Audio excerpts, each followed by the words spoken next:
Tudod, mi kell ahhoz, hogy végre összeszed magadat anyagilag, hogy végre szintet lépjél? Egy válság, egy medvepiac, egy kínzó recesszió. Úgy kő!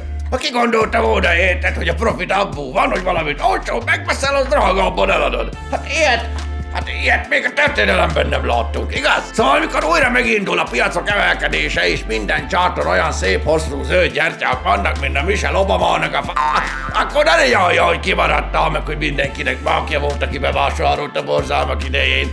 A szerencse 3 dologból áll össze. Megszerzed a tudást, hogy mikor jön a lehetőség, tudjad, hogy hogyan kell kihasználni. De mindegy, látom, hogy nem nagyon megy neked, úgyhogy amit mondtam kend a hajadra, azt úgyis jó, érted? Nem tudja magát mindenki megmenteni, és ez jól is van így.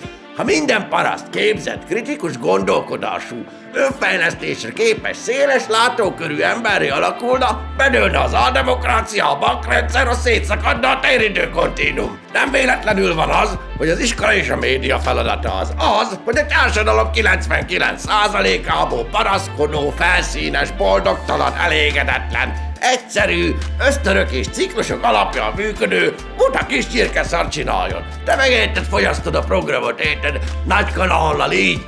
Jaj, de finom ez a félelem főzelék, repetázok is. De hogy kezdjek valamit az életemmel, érted? Amma szép munka, gratulálok!